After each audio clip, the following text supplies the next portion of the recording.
Greetings, this is Vector T13, and in this video, we will look at the setup stage of the 5th version of Anti-detect. We will use version number 5, edition 5.12.1a, the most current at the time of recording this video.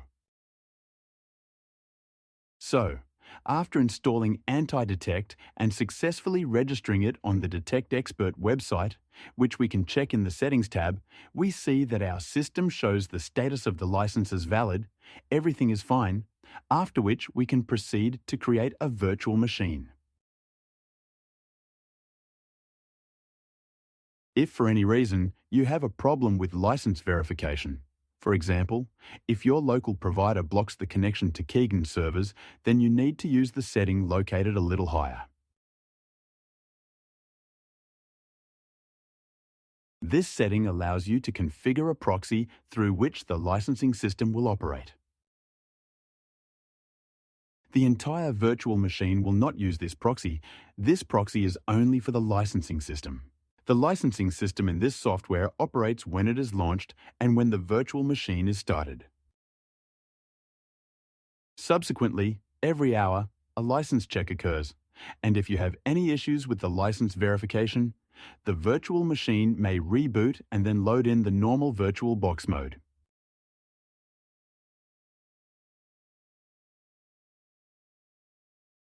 In fact, without a license, the Anti-detect performs the same functions as VirtualBox.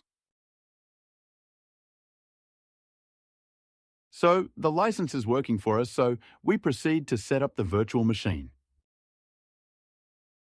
Click to create a new machine. The first thing we need to do is enter a name. We can basically enter any name. I do not recommend using Cyrillic characters or special characters. Also specify the folder where you want these virtual machines to be located. There is one remark here. If for some reason you use the OneDrive system, which is a document synchronization system with the cloud, on your main host operating system, I do not recommend using the folder with virtual machines that is inside your Documents folder, as is the case with me.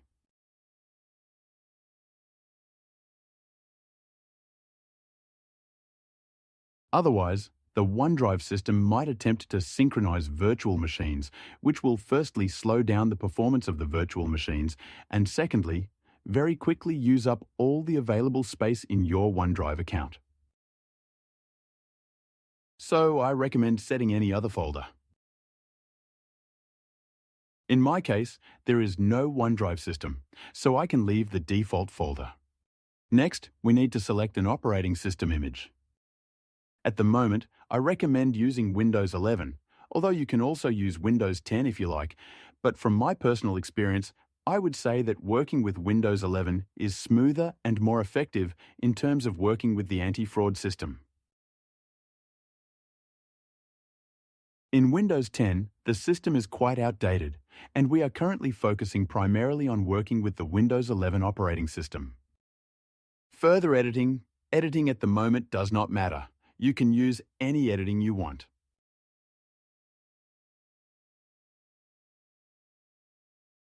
I am only drawing your attention to the fact that, in some editions, there is an index N. The N index means that multimedia capabilities have been removed from this edition.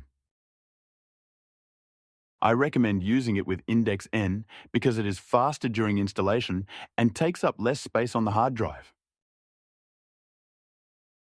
In my case, I will be using the Homan system. We only work with 64-bit systems, so you don't need to change the bit depth in this case. The next item is unattended install. Unattended install is an automatic installation. The system will choose a username for you and will automatically install the necessary drivers from the Guest Editions disk that we see here. That is, you can leave this item unchanged. If for some reason you want to install everything manually, in that case, on the Naming Operating System tab, you need to tick the Skip Unattended Installation checkbox. In that case, you can go directly to the Preset section. We will now proceed to the third item, the hardware item. Random access memory. I do not recommend having less than 8 gigabytes of RAM, as web resources can determine that you are using less than 8 gigabytes, but they cannot determine anything beyond that. But they can identify 8 gigabytes and less. So I recommend allocating 8 gigabytes to ensure maximum performance and proper handling of web resources. Regarding the number of cores, the number of cores is an interesting parameter, which certainly also affects the determination of using a virtual machine or the determination of using old PCs. In some cases, anti-fraud systems, based on their analysis of statistics, for example, have a negative view of PCs with 2 cores.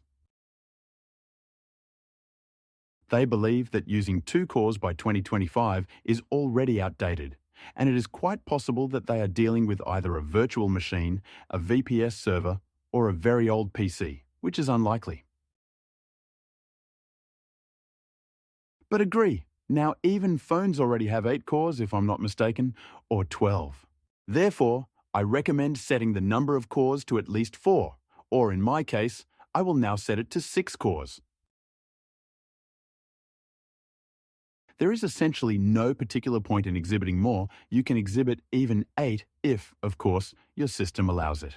But I also want to draw your attention in this case that when you allocate, like I currently have 6 cores, it does not mean that these 6 cores are physically used from your PC. If hyperthreading is used in your system, meaning for example 6 cores and 12 threads, then when you set the processors here, it will be the threads that are used, not the cores. In other words, I have now set up 6 processors, which will represent 6 threads on the host machine, meaning 3 physical cores. At the same time, of course, they will not be utilized 100% unless you fully utilize the virtual machine from the inside. Therefore, 6 cores are the optimal option for my system in this case. After which EFI. EFI is a necessary bootloader for us to operate a system called Secure Boot, which is the default security system for the Windows 11 operating system.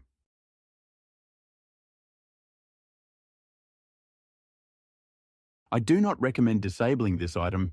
Even if you disable it, the system will still be loaded and operational. But disabling this item affects stability and also affects performance and the ability to work with local software. Since Windows 10 without EFI and without Secure Boot mode is actually a 100% indication of using a virtual machine, or a machine with certain types of modifications. Why does this happen? The fact is that the Secure Boot system allows you to protect against the use of counterfeit drivers. And in such a case, if you suddenly use local software, it may not want to work on your operating system.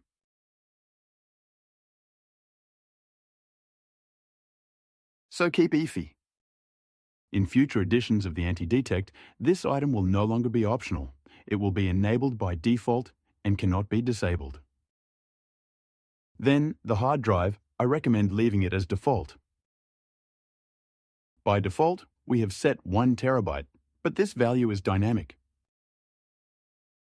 That is, if you set, for example, 1 terabyte, as it is set by default, then inside the virtual machine, you can use a maximum of 1 terabyte. And if you allocate, for example, 20 gigabytes, then accordingly, inside the virtual machine, you will be able to use a maximum of only 20 gigabytes. When working with local software such as PokerStars, GeoComply, or XPoint, I recommend using the physical mode, that is, the option pre-allocate full size.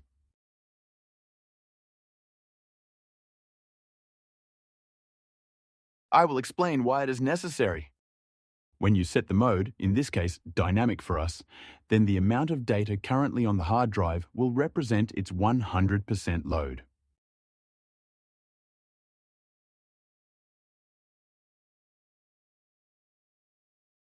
In other words, if, for example, after installing the operating system and all additional programs, the entire software suite occupies 35 gigabytes and 256 megabytes, then upon initiating a hard drive size check, this value, 35 gigabytes and 246 megabytes will be the final value of your hard drive. And at the same time, you will not have any free disk space. And this may seem strange, and not just seem strange, but it is unacceptable when working with poker clients, working with online casinos, anti-cheat systems, as well as geolocation systems, geo-compliance, and Xpoint. Therefore, if you are working with some local software, I recommend setting, for example, a value of 128 gigabytes and checking the pre-allocate full-size option. In this case, there will be a 100% emulation of a real hard drive inside the virtual machine, and the hard drive will be divided into occupied and free space. In our case, we will not be working with such software within the framework of this test, so we can leave any essentially random value. By the way, there is a question from users regarding the determination of the hard drive's capabilities using web resources. On one of the web resources, Crypt.js had the ability to determine the usage of hard disk space. And I will say this from myself. This opportunity is not currently used by anti-fraud systems and is purely a laboratory feature and has remained so for the past 2 years. So I don't recommend paying much attention to this. But I'll repeat. If you suddenly want to bypass this system, use pre-allocate full size. Let's move on. The next tab is the Presets tab. That tab which bothers most users as they do not know what presets are. Presets are sets of settings that are not obvious to the user. I'll give an example. Is changing the graphics card an obvious adjustment or not? Of course, it's obvious. That is, the user understands that he needs to change the video card in order for some parameters of his fingerprints to change, or change the representation of the renderer within WebGL or WebGPU. In that case, what presets are, users do not always understand. I can tell. As I said, these are sets of small, non-obvious settings that help in bypassing the anti-fraud system. In other words, one of the presets can, for example, block the physical number of cores that I set in the hardware step and show, instead of 6 cores, for example, 16. This preset will consume a little more RAM than all the others. Nevertheless, for passing the necessary anti-fraud system, it will perform its function. That is, a small tweak that is needed only for one system. For everyone else, it is absolutely unnecessary as it will only consume RAM. Or, for example, a similar example with a monitor. In some anti-fraud systems, it is necessary to install a monitor. In the case, for instance, if we install additional monitor drivers, it may not always positively affect our performance. In other words, for every setting that is within the presets, almost for each one, we pay with our performance. And, conditionally speaking, you can create an ultimate preset, as I have done here in one of the items. But this preset will use an enormous amount of resources as much as possible. And in most cases, it will not be needed. Yes, it acts as a universal tool, but if you want, for instance, to register Gmail without SMS or work with Western Union, then using this preset doesn't make any sense for you. I personally compile these presets based on my research of specific anti-fraud systems. Or here is another popular trick like this. You know how elementary it is for anti-fraud systems to bypass GDPR regulations. So, what are the GDPR regulations, just to clarify? A web resource should not collect more information about the user than it needs. Because all the information, your fingerprints and so on, are your personal data.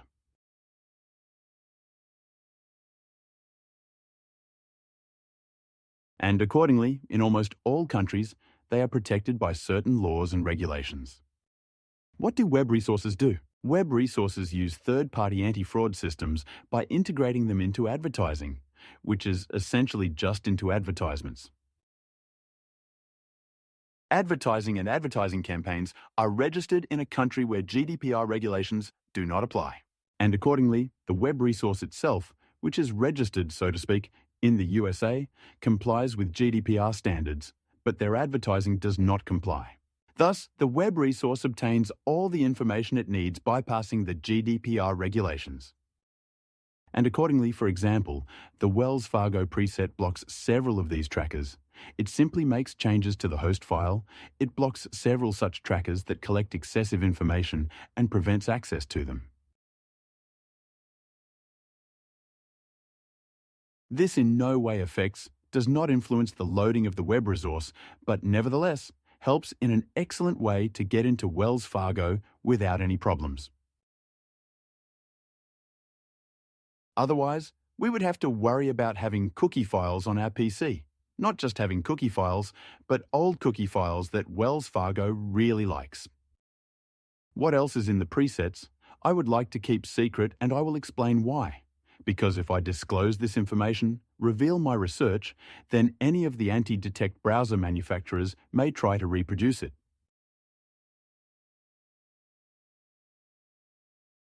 Some moments cannot be reproduced because they depend on our equipment, but others can theoretically be repeated in public, like the same example I just provided with Wells Fargo. So I just advise choosing the preset that is necessary for your anti-fraud system. In this case, we will choose the most standard preset, which is the preset for Google. If we do not choose a preset, we will not have the opportunity to automatically configure the operating system in subsequent steps. Next, after we have selected the preset, we move to the Network tab, and here comes a little magic. The first thing we need to pay attention to is the MAC address, Ethernet, and NAT vendor. What are these two parameters? The first parameter is, as you understand, the identification number of our network card, meaning the manufacturer ASUS and, accordingly, its MAC address. This is basically clear to everyone. We know how to change the MAC address since school days, but the second point is unclear for users. This is a point of your router. The fact is that in communication using a MAC address, not only your network card is involved, but also your router.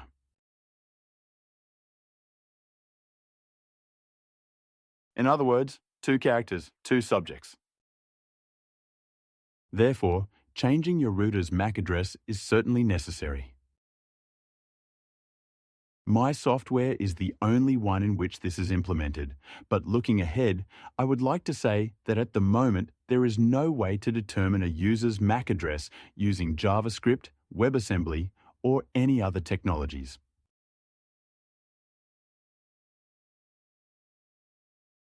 Previously, there was such an opportunity with the help of Flash technology and Java virtual machine technology, not to be confused with JavaScript. At the moment, there is no such possibility, so these parameters are simply set by default, and you don't need to do anything with them. But the thing you need to do something about is the DNS server. This parameter is one of the most important on this page. Why is he like that? By default, when you create a DNS without specifying it, your host DNS will be used, or the DNS specified in the connection properties of the virtual machine.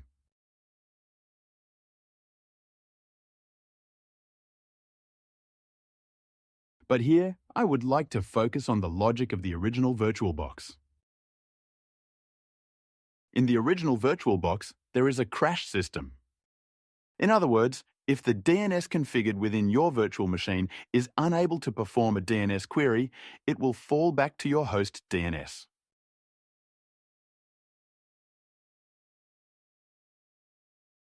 In other words, the virtual machine will always know your host DNS, and if you check on some website that will show you, for example, DNS leaks, that you have no leaks, then in reality, if the request is long or voluminous, there is a possibility of a leak of your real host DNS.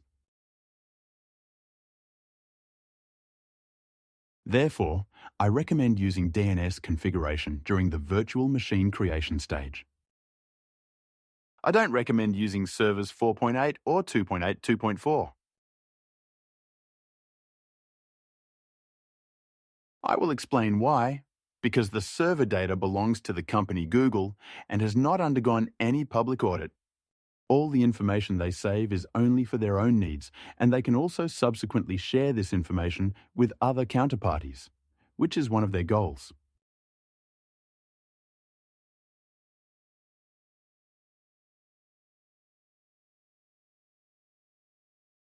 I will explain why, because it is precisely the fight against bots that can take place within the framework of working with DNS. I will explain an example to you. Imagine your usual daily routine on the computer. You turned on your computer, you visited a social network, you visited YouTube, you visited email, you visited some other resources that don't have particular financial value, so to speak, but nevertheless are entertaining. Everything is cool, everything is okay. Your requests that went from your IP address to Google's servers can be conditionally assessed as domestic.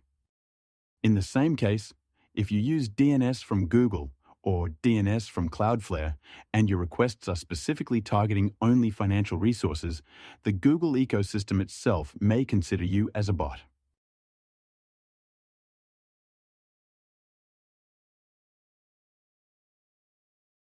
More details about this are explained in my course on working with anti-fraud systems from 2025, so we won't get ahead of ourselves now. I just don't recommend using DNS owned by Google, DNS Cloudflare, or Quad DNS.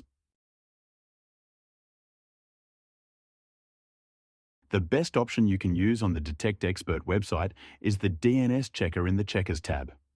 You can enter your proxy's IP address, click the check button, and receive a fairly large list of DNS servers. Then, with the use of the DNS bench utility, you can determine which DNS server is preferable for you.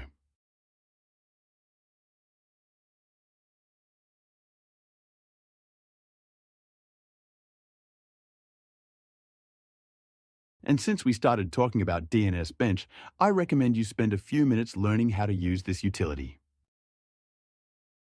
This utility can be downloaded from the website jrc.com, Gibson Research Corporation. You download this utility, after which it looks like this. Here we need to go to the Name Servers tab. The utility itself already offers several DNS servers, but we need to select a DNS for our specific location. Therefore, we will now completely remove all our DNS servers that are presented here. For this, we click on the Add Remove button and delete all name servers.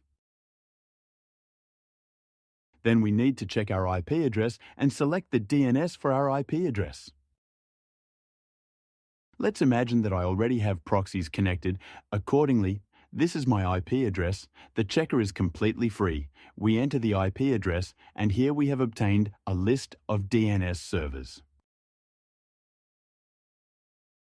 After that, we need to click Copy IP addresses to the clipboard.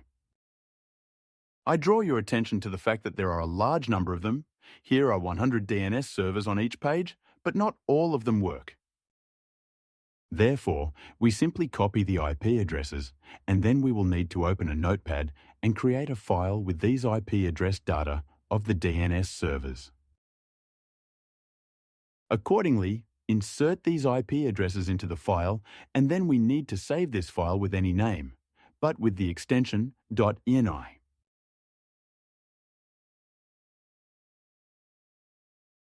Click Save, DNS.ini, done, our file is saved.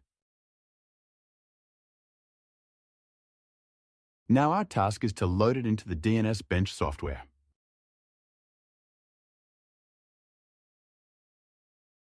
And after uploading our DNS service, we started scanning.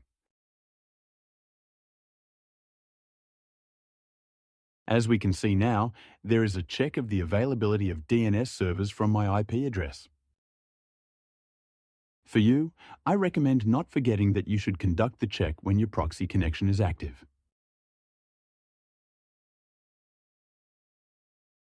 Otherwise, your results may be incorrect. The fact is that some DNS servers can only be accessed from the range of IP addresses in which the DNS server itself is located. We see that from my range of IP addresses, all DNS servers that were on our list are all valid. That is, I can choose absolutely any DNS address. And I recommend that you use this setting in all cases, except in the case where you are using, for example, an open VPN connection, which will by default connect the necessary DNS server from your mobile network conditionally. Therefore, I have informed you and recommend using this system to avoid all possible DNS leaks and to ensure that your DNS appears absolutely normal in the eyes of anti-fraud systems.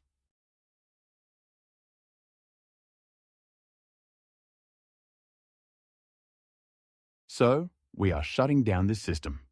In our case, I will now remove the DNS server since I will be using an open VPN connection. DNS suffix is a specific setting for the USA, and it is mainly applied when working with banks. This setting allows you to specify the DNS suffix of a specific internet provider. By default, this parameter is not retrieved using an open VPN connection and is set manually. But I repeat, the configuration is specific and most of you will not need it. Next, we have 3 proxy options. The first option is without a proxy, or to use a proxy server, a proxy client within the operating system. The second option is already outdated, tuned to SOCKS. This version does not support the UDP protocol, and I do not recommend using it. In my software, it is present because there are certain groups of users who are still satisfied with just the TCP protocol, and they are quite pleased with working with tuned to SOCKS. In subsequent versions by the end of this year, 2025, this rudiment will be removed from the Anti-detect. Well, and then the standard OpenVPN, which will take place in our case. I won't go on for long, because all you need is just to provide the address of the OpenVPN file, its name and password. How to do this I'd better show now in practice. I will use the web resource detect.expert. On this web resource, we will go to the Services tab, Proxy. I will choose Mobile Proxies.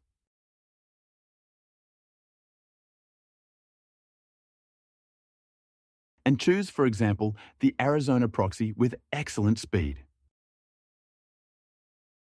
We purchase proxies, review their agreement, click the Buy button, after which our proxies are displayed in the history.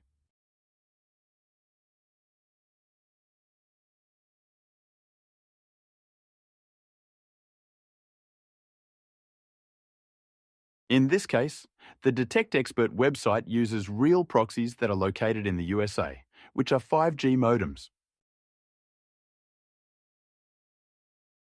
And here is one very important remark that I want to make regarding proxy geolocation. You see, I just bought an Arizona state proxy, but if I check this proxy, in some cases it might show that this IP address belongs not to the state of Arizona, but, for example, to the state of Texas or some other state. Why does this happen? Let's figure it out now. The fact is that different checkers you can find on the internet, and I know that users love various kinds of checkers, can use different databases. And for the most part, I would say that new databases for IP address geolocation cost around $5,000 per year. Will a free checker pay such money? I doubt you will agree. Where can I get these databases and how can I ensure that the IP address is really up to date? For this, you need the MaxMind website. The MaxMind website is top-notch for IP address geolocation. In this case, it does not provide the ability to check any custom address, but it allows me to check my own IP address. Accordingly, when you connect a proxy, and if you want to check your IP address, I recommend doing it only on the MaxMind site, because in this case, you will get 100% accurate information, 100% truthful. Well, I will repeat. If you've found some custom-made site checker that you like simply because it has a cool design or has an anonymous hacker's face drawn on it, then in that case, ask yourself the question, whether it will pay about $5,000 to purchase the same MaxMind databases, to which you have completely free access in this case. Well, in fact, regarding my proxies, I'll say this. I do not recommend using any kind of checkers. Absolutely. If these checkers are not local and, for example, pull a database from your local PC, because this behavior is not typical for a regular user.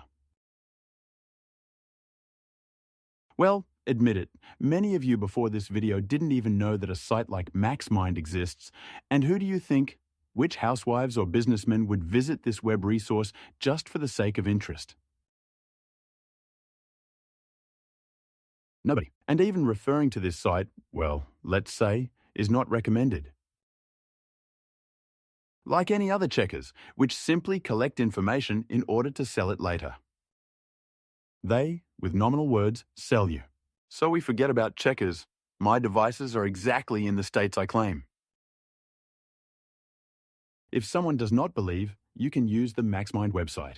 If you believe, then in this case, just download the OpenVPN file, after which we need to specify this OpenVPN file in the settings of our connection. I would also like to draw your attention to the fact that you can indicate ISOX here in case you are using any old software. And also, I draw your attention to the fact that you have the opportunity to change the IP address once a minute by pressing this key. And we move on to further configuration of the Antidetect. We return to our software and specify the path to the OpenVPN configuration file. Then we need to enter the username and password.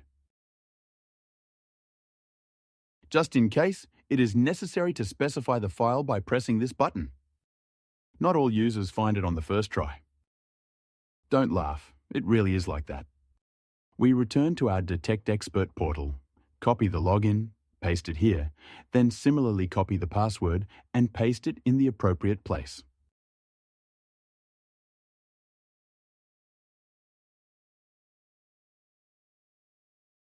Next, the time zone.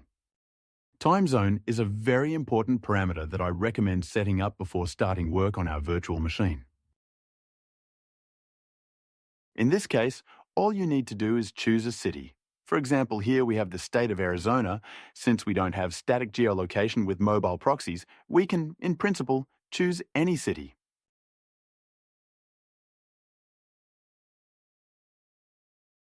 By the way, there was a question from users about when there will be an option to select proxies by zip, and mobile proxies are not selected by zip because they may belong to absolutely any city within the exact state's borders. Next, we need to specify our GPS coordinates. This is not mandatory, but I recommend it because your operating system will also orient itself based on these coordinates, i.e., map services and everything else, and also, importantly, why it is necessary to set GPS coordinates. Surely you know that there is such a system as Akamai. Many users know it only from the BrowserLeaks website.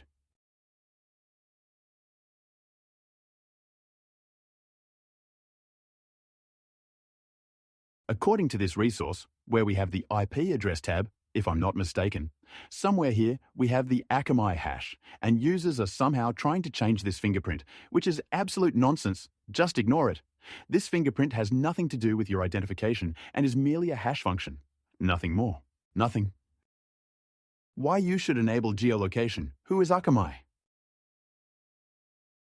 Akamai is one of the largest, if not the largest, technology companies in the world, providing telecommunication services, and in particular, it is used by the Windows operating system as a CDN, Content Delivery Network.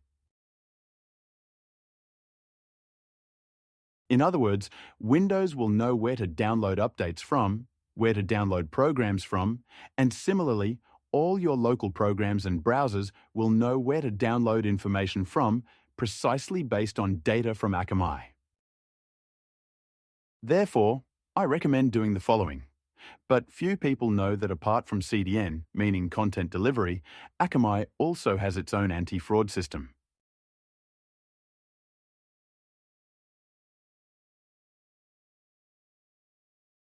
You can learn more about this in detail. They also provide protection services against bots and everything else. So, Akamai can be used to determine a problem in your geolocation. What does this mean? This means that if your content was initially loaded from one IP address and then accordingly began to load from another IP address, Akamai can record these changes. Among other things, of course, they also record traffic anomalies and how this traffic flows, but that's not the focus right now. So, returning to the configuration of the Anti-detect. When you provide the coordinates here, Akamai will load precisely from the coordinates you specified. And this is very important, so I recommend not neglecting to spend 1 minute of your time to specify the GPS coordinates. How to do this? In this case, we open Google Maps. I chose the city of Phoenix to show my location. I conditionally select any house, click on it, after which I get the coordinates in the address bar.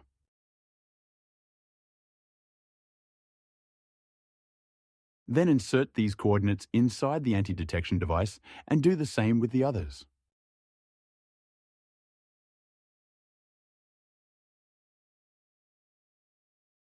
And after that, the CDN will load precisely from the coordinates that we specified at this step.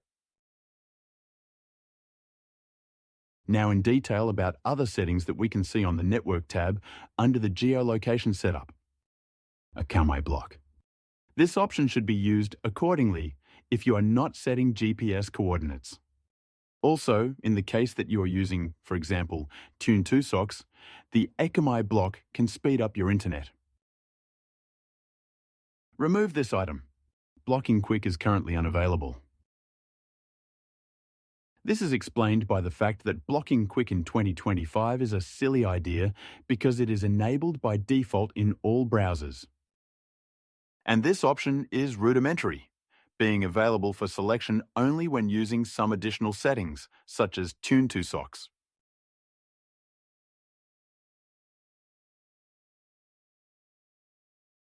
We see it, but in the case of OpenVPN, this makes absolutely no sense. Windows Update block. I recommend leaving it as default. Disables Windows Update, saves traffic and everything else. Next. Fake TCP M1D1 fingerprint. An incredibly important option, I recommend always setting it by default. This option allows you to spoof the fingerprint of your internet channel. In other words, it forges TCP packet headers to avoid detection. In particular, it is incredibly important for Google and also incredibly important for working with payment systems and banks, as this type of imprint is one of the most important. I would categorize it as even more important than font fingerprinting or, for example, the infamous WebGL. IPv6 block. Comments are unnecessary if your proxy supports IPv6, in which case it will need to be set up. It won't need to be installed, more precisely. And if your proxy does not support IPv6, you need to check this box, otherwise it will lead to a leak of your real IPv6 address. In case your internet provider supports it, of course. Next, blocking Windows telemetry. I recommend disabling this option when using an OpenVPN connection. I will explain the reason. The fact is that in the current version of Anti-detect, we report all our data to telemetry that corresponds 100% to a real user. Therefore, blocking telemetry makes no sense for us. Well, if we were to use, for example, Tune2Socks or Necare, in that case, I would definitely recommend blocking Windows telemetry. In this case, we remove this option. Next, Offline OS install. This option is quite old. It was necessary to prevent Windows from performing the handshake procedure. What does this mean? When you load the operating system, when it is just being installed, during the user profile creation stage, it connects to Microsoft's servers and, as in the best traditions of a botnet, reports, "Hello, I am here. My coordinates are such. The hardware coordinates are such. Here's a new brick in our vast wall."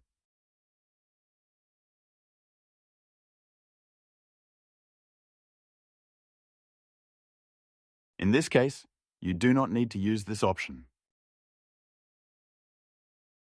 Why? Because the offline OS install allowed the installation of the operating system without the internet. But in the current version of the Anti-detect, version number 5, when working with Windows 11, immediately after updating the internet connection, the handshake procedure resets, so you can ignore it. BlockNet BIOS. An old option, only necessary for working with local servers. It is set by default. It will not bother you or help you. In the standard anti-detect settings, it can be left as is. Next, the Threat Metrics third-party domains block. The anti-fraud system Threat Metrics, which is used on sites such as PayPal, has a huge number of spy domains that, as I mentioned earlier, can even be used in advertising, meaning in pop-up windows, and can track you from other web resources, which is important. Therefore, if you are working with any web resource that uses the Threat Metrics system, I recommend setting the option to block these spy domains. In this case, there will be no blocking of the main domains of Threat Metrics, only third-party domains will be blocked, and accordingly, they will not be able to map your visits or your presence on the internet. So, I recommend installing it. Well, the last option in this section is to block all protocols except TCP and UDP. Again, it refers to the method of proxyfying. If you use, for example, an open VPN connection, or WireGuard, or a virtual router, then all your traffic will be wrapped in a VPN channel, and accordingly, there will be no leaks, so there is no need to use this option either.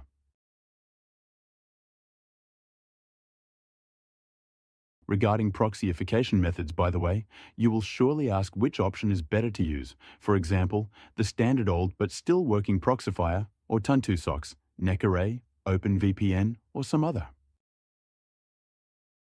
I definitely recommend using virtual routers in the first place, or using a Raspberry Pi with some software product installed on it.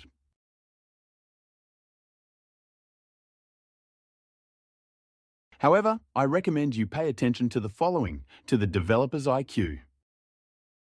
The fact is that people who produce a certain product do not always understand how it works. And in particular, I have often encountered products that are installed on a Raspberry Pi, but at the same time completely contradict any logic of network administration. So, in the first place for me is the router, the virtual router Jetline, a resource proven over the years by the user Canon.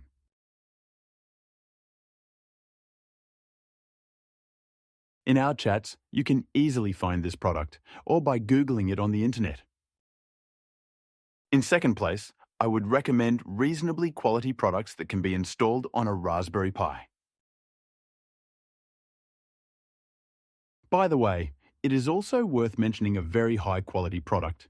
Probably the top among all that can be installed on Raspberry Pi. This is the GeoBox product. Other handicrafts on the market are either unfamiliar to me or not worthy of mention. But I apologize if I offended anyone, and if you have a truly quality product, you can contact me to demonstrate your software, and of course, I will recommend it in future videos. In my consultations. Well, after virtual routers, we have OpenVPN, but in this case, I would also like to add something else. OpenVPN, or more precisely its settings on the server, are very important because standard OpenVPN is easily detected by web resources. If you do a bit of tweaking on the server, which is exactly what we've done in our case, we're not using a completely standard OpenVPN, so the fact that OpenVPN is being used can be hidden by 90%. Of course, it's practically impossible to hide it 100%, but I'll say this. It's quite sufficient for working with all web resources, i.e., with long words, the most that can be indicated is that there is some anomaly in the traffic. But if you don't know where it is, you may not pay attention to it. And after OpenVPN, methods such as Nicorai are used, followed by Proxyfire and Tune2Socks. Let's move on. After reviewing the Network tab, we go to the Antios tab. First point, install additional display for OBS. Some users confuse this setting with default OBS support. By default, OBS with Anti-detect is not supported.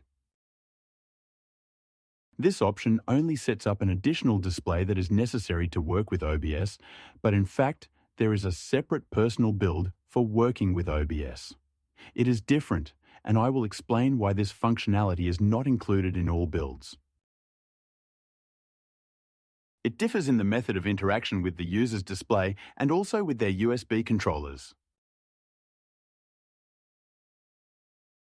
This is exactly where the ability to change all parameters is achieved for competent work with OBS and, in principle, with any webcams. Since the separate build, as I mentioned, is aimed at working with display and cameras, it is mostly used specifically for Know Your Customer, but some users also use it for OBS. Well, if anyone is interested in trying to install OBS themselves, this option will definitely help you, as it includes the installation of an additional display. Next, font randomization. You can set it up, it won't get worse. It allows you to hide the fact of using a newly installed virtual machine. Audio randomization. Do not confuse this parameter with an audio fingerprint, because if you didn't know, an audio fingerprint does not depend on your processor. And in this case, the randomization of audio is responsible only for the randomization of sampling rate and bit rate, which can certainly have a positive effect as additional noise on your audio fingerprint, but in fact only adds additional variety, since audio parameters such as sampling rate can be collected by a web resource. So I recommend leaving this option as default. Change Windows install date. As the name suggests, it changes the installation date of your operating system to a past date, meaning as if your system was installed 6 months ago or a year ago, depending on the randomization of the current date, because the rollback will be from 6 months to 1.5 years.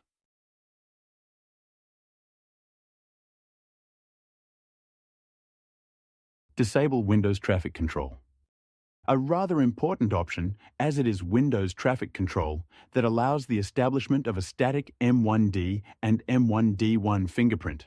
And disabling Windows traffic control not only increases the performance speed of the virtual machine in the network aspect, but also allows for the proper substitution of the network fingerprint. Disable Windows Defender. Words are unnecessary. We are turning it off because we don't need it. Randomized TCP fingerprint. This option is enabled by default. It has no effect when working with OpenVPN. It only works when using Proxyfire, as indicated in the brackets in the comment. Therefore, you can turn it on, or you can leave it as default. It is made here just for assurance, as some people will still try to use Proxyfire. I won't say that this method is bad. It's a bit outdated, or rather, it's very outdated, but nevertheless, it still works well against many web resources. Next, the installation of Chrome is more than clear. Time Machine Cookiebot. This option allows for the implementation of a type of attack on a proxy, where we can roll back the lifetime of the proxy. Not entirely relevant at the moment in the context of 2025, we did not remove it from the software only because In the anticipated updates of the Chrome browser, specifically in version 142, this option will become relevant and will allow the web resource to inform as if you have already been on it.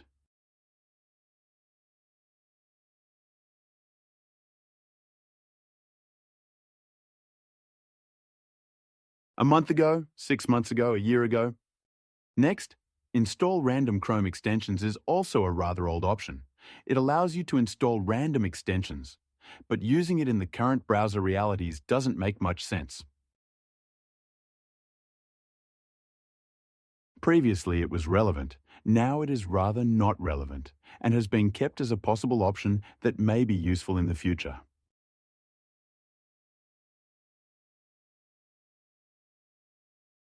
Open port emulation. If you are working with resources such as eBay, Chase, and others that scan ports, I recommend enabling this option. Fake CPU cores install. Random software, these options used to work before. Now they work in macOS systems, but macOS virtualization deserves a separate video, so we do not consider it in the current aspect. SyntDNS, an incredibly interesting technology, is half dead. I will explain what SyntDNS is. SyntDNS is a unique server that has always adapted to your proxy. In other words, you could enter any IP address here, more specifically the IP address of the SyntDNS server, and then it would automatically analyze your traffic and change its address to the one needed. In other words, for example, you entered as SyntDNS.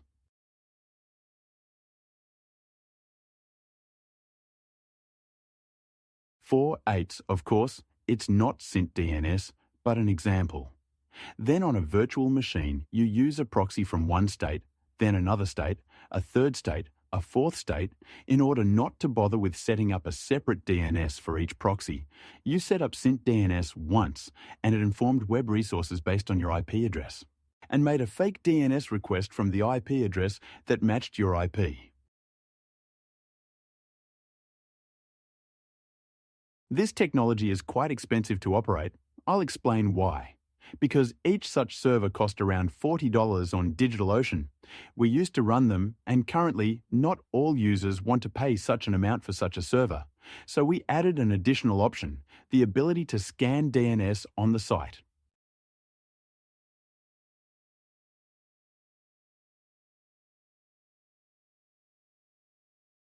Detect.expert and install it on the Network tab. However, in some cases, users who work with specific systems may find SyntDNS useful.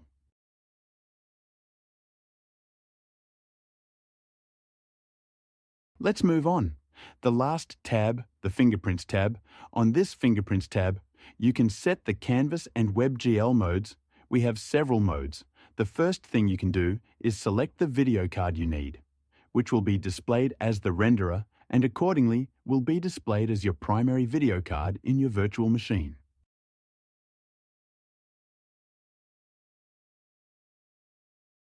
We have two types of fingerprint substitution. The first type is canvas substitution.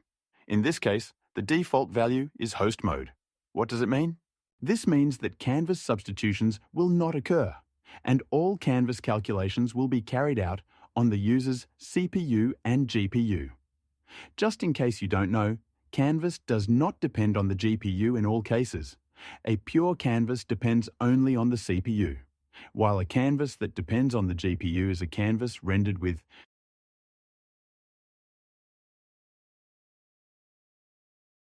using WebGL technology. So many users confuse these concepts and think that canvas depends only on the video card, but not quite. Therefore, in this case, the processor and the video card of your host computer will be used in the event that you want to choose one of the other fingerprints. There are 10 pre-installed real non-unique ones here.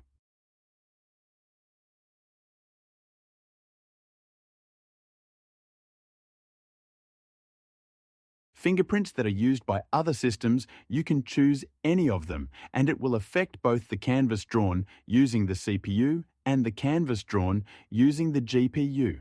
and there is simply a mode in which both the CPU and GPU work simultaneously, meaning the fingerprint will be unique regarding uniqueness.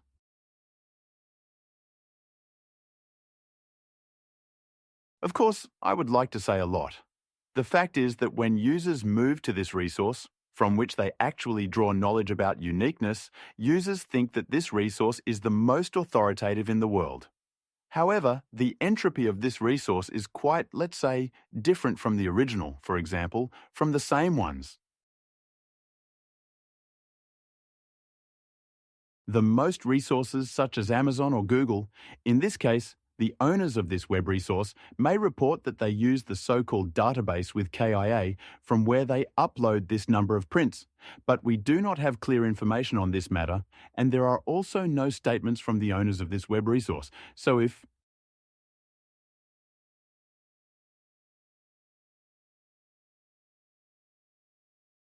you feel like, and it warms your soul that, for example, out of 230,000 people, 245 also use the same fingerprint as you. Of course, you can stop there, but in fact, I'll tell you that it doesn't bring any real benefit, that's all. But again, this is just my subjective opinion. You may not agree with this opinion, and accordingly, if you suddenly want to go through the anti-fraud browser of Lixer, of course, you can use any of these modes. But in particular, I would like to tell you the following. Do not forget that the owners of this resource try to remain incognito. What they do with the user's data.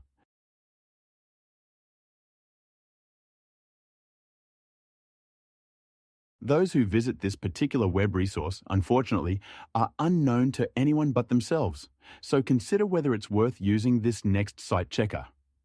As an alternative, if you suddenly want to check your canvas, you can always turn to the offline canvas checker from Vector T13. Download it to your computer and check your canvas with a guarantee. With a 100% likelihood that it will not be transferred anywhere else. If you are suddenly interested in such a resource that I have shown many times in webinars, you simply need to go to this IP address, after which you can familiarize yourself with the results of your verification. Various techniques are used here, including the verification delay technique.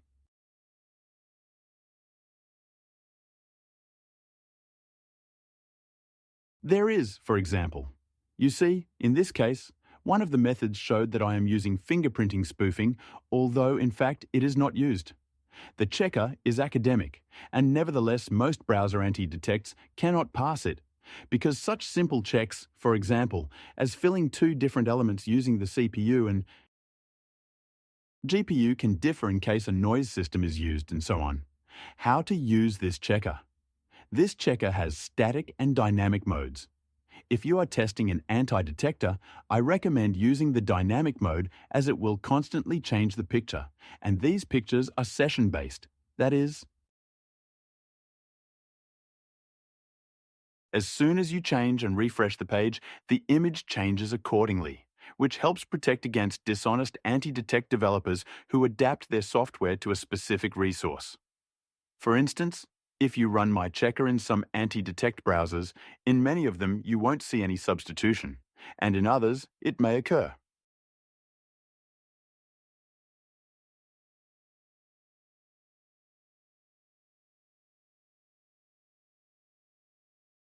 The situation is such that even when you want to change this fingerprint inside the anti-detect itself, it will not change.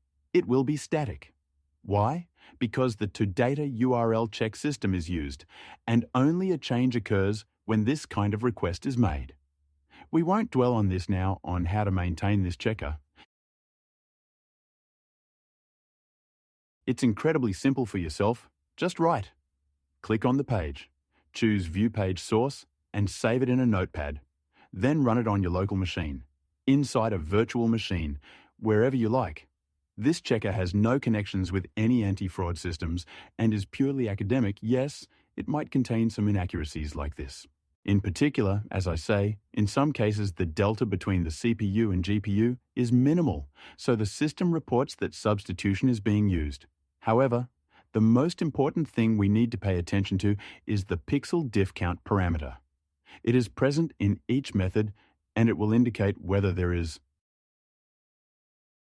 The difference between rendering using CPU and GPU, particularly in the context of my software when using just the canvas mode and any of the real prints, or even a real unique print, you will have a 100% match down to every single pixel when checked on this web resource, and it uses, mind you, 30 different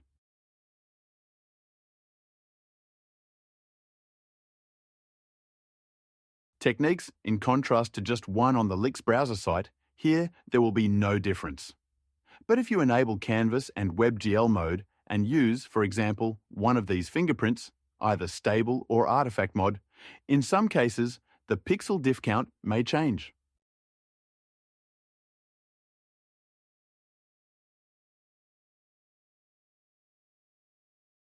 And I will explain why this happens. The fact is that we cannot come up with a device that does not exist. What I mean is that when a virtual machine is used, the video card built into it is used. It has to get resources from somewhere, and it takes resources from your host system. That is, it will always use your host video card. But there is a very slippery point when transferring data from a virtual machine to a real one. And unfortunately, sometimes depending on the user's settings, there are small conflicts and minor artifacts appear therefore in the Canvas WebGL substitution mode. In this mode that uses only the video card, you may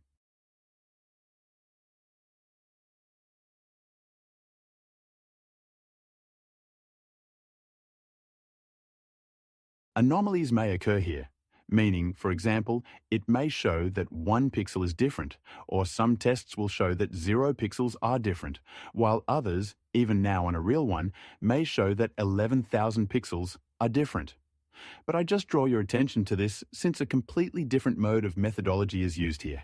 The test checker explained separately in his webinars, so I won't focus on this now, but I told you just in case concerning this mode, I would like to say separately that even if it is shown that 1, 2, 3 pixels may differ, this is not the result of noise addition, this is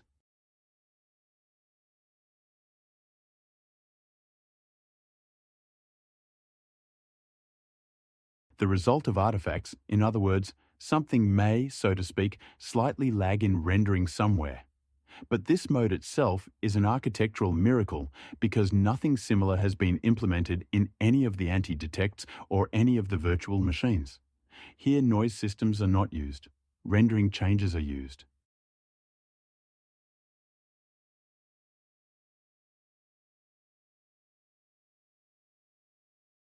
On the video card itself, and in particular, rendering methods were taken from NVIDIA graphics cards, meaning when you set up the Canvas mode, you can use absolutely any browser, Chrome, Edge, Firefox, Opera, Vivaldi, whatever you want.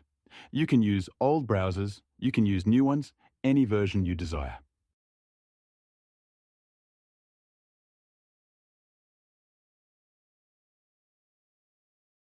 You can even use Internet Explorer. This mode specifically alters the video card. It is not noise and therefore doesn't depend on anything. Also, I would like to draw your attention to the fact that few people know, but sometimes client applications, such as PokerStars, use Canvas as an identifier and allow identification. Using a virtual machine, so we pay attention to this. In conclusion, what I would like to say about these modes personally, I would recommend using the simplest canvas with real fingerprints. But as I always said, anti-detection is in your head. So for the sake of interest, if I were you, I would always additionally check the Canvas Web DJ mode. It might be possible to achieve better results than in the real fingerprint mode, which will only be of interest to those who love to bypass the anti-fraud browser licks, and so the creation of our virtual machine is practically coming to an end. Why do I say practically? I also recommend performing one more.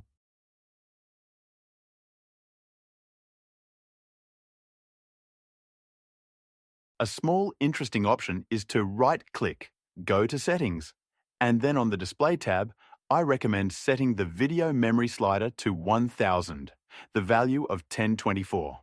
This value will not take 1024 megabytes from your real video card. Instead, it will take it from your RAM since it serves as video memory within the virtual machine.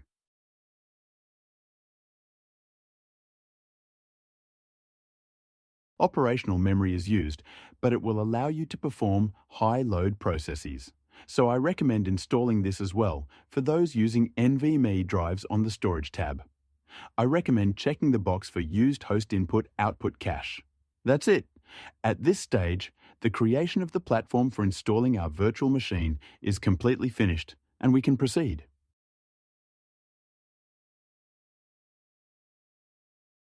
To installing our virtual machine, the platform for installing the operating system has been successfully created.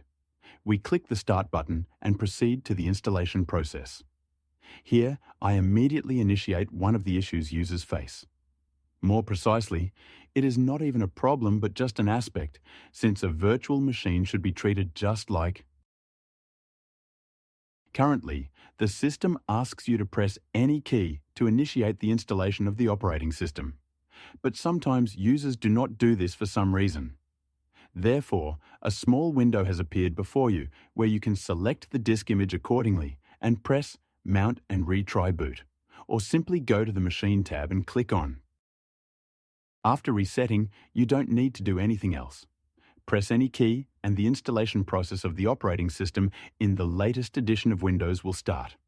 The installation process for the system with the Home index and without the H index may differ, and you may see a different boot screen. Let's wait now and see.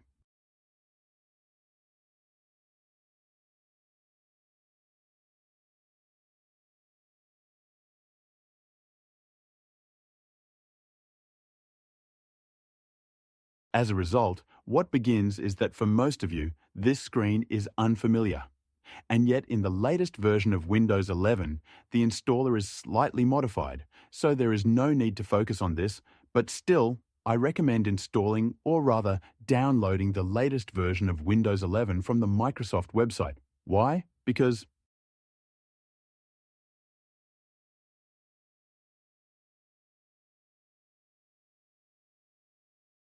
otherwise, if you are working on some old version of Windows 11 on an old ISO file, the operating system may attempt to download an update, and despite us prohibiting it from installing updates, it will still try to do so, and consequently burden the virtual machine with unnecessary update processes. Will have an internet connection, but nevertheless will occupy resources of your virtual machine. So I recommend paying attention to this and downloading an up-to-date ISO file. The entire installation takes from 3 to 5 minutes depending on the speed of your machine, specifically the frequency of your processor, and also from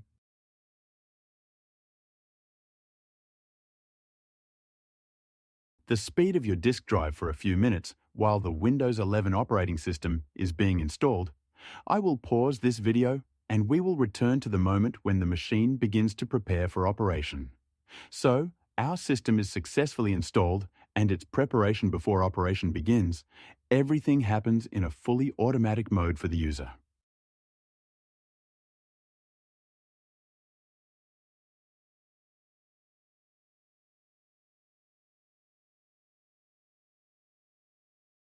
You do not need to manually do anything except one thing. If you use coordinate setup, you will need to allow the installation of additional equipment, since the GPS sensor in this case for the virtual machine is separate equipment. And of course, any application can directly access the GPS sensor in order to obtain the coordinates. That is, it is not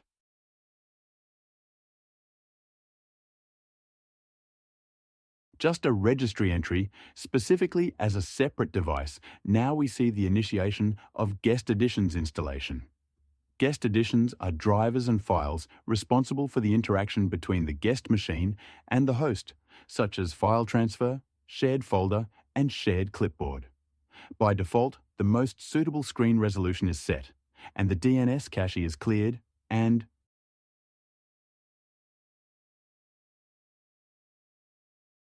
now there will be a lot of different operations with both the file system and the registry and hardware, cleaning all mentions, deleting temporary files, deleting all tags that can, so to speak, indicate when the operating system was installed, because one date is not enough, and also all those. The manipulations we set up in the platform settings here is our separate GPS device. Press the Install button, and then you can find it in the Device Manager as a separate device. Note the network test now. Some users have questions about what to do if one of the items was not passed. Do not pay attention.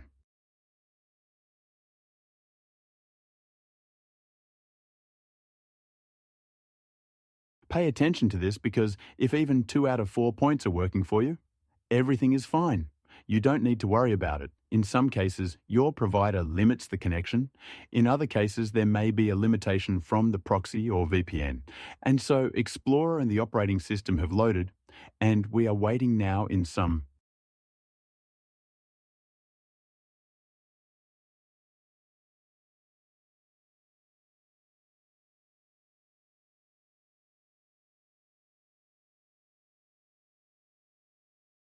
In some cases, the process can be sped up by pressing the Enter key, for example.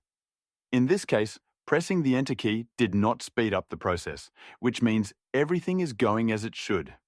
Sometimes, during a process, whether it's a network connection or something else, pressing the Enter key can speed up the process if the system is waiting for a connection.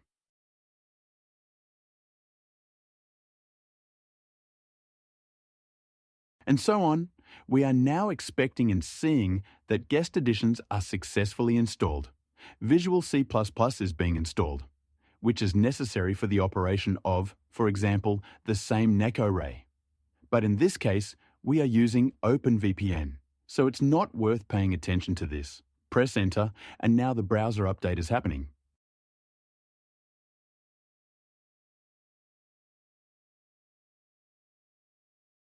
Edge installation of Chrome, and randomization of Chrome installation files and some manipulations with the browser itself. In particular, the user doesn't need to do anything. Everything is done fully. Automatically, the only visual setting the user will see is related to enabling the web GPU in the Chrome browser itself. Absolutely, honestly, it's a silly setting, but nevertheless, for many users who want to bypass checkers, for some reason they do not want to bypass anti-fraud systems. They want to bypass checkers. This setting soothes their soul.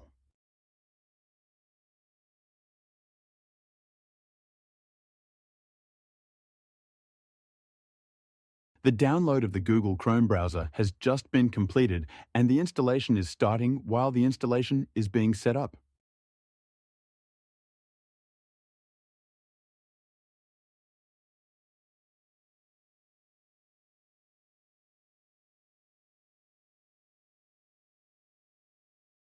As we can see, we can already see news from the USA. If we don't have maps, this package is not included in Windows N.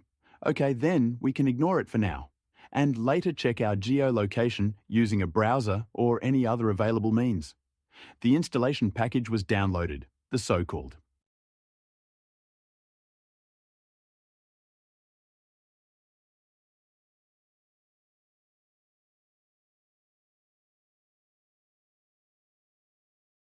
Web installer, and now the main browser is being downloaded. Unfortunately, my host internet connection at the time of recording this video is only 6 megabits. So at the time of installing the browser, I'll take a short pause and we will return when the installation is complete. So the installation was successfully completed. And now some policies are being applied.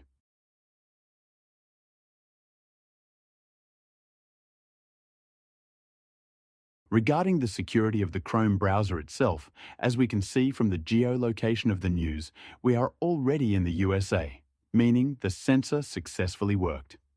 Currently, on our screens, we see that a certain file was not found, but if this were an error, users would respectively be informed that the file was not found.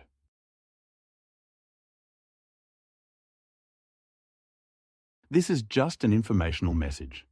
It does not need attention and will not affect the further operability of the operating system or the browser in any way.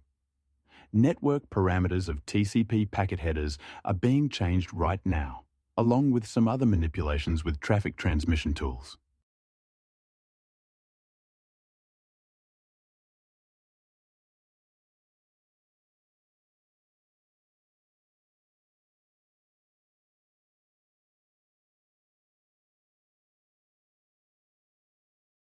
We expect that after the setup window closes, the system is fully ready to work.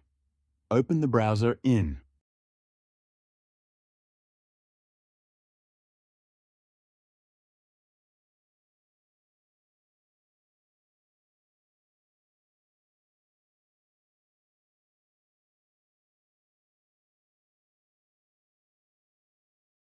In some cases, users may see such a window. Let me manually initiate Chrome now.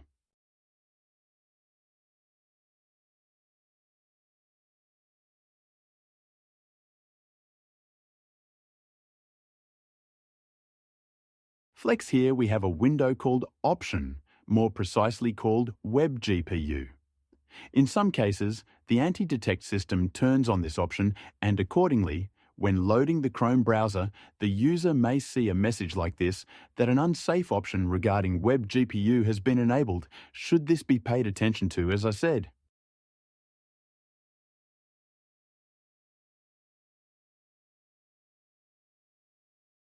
Previously, this option is only necessary for the peace of mind of those people who love checkers, especially those geniuses who check their system right on the site of the anti-fraud system fingerprint.com. I do not recommend going there. It's all the same as if you imagine a criminal before committing a crime going to the police and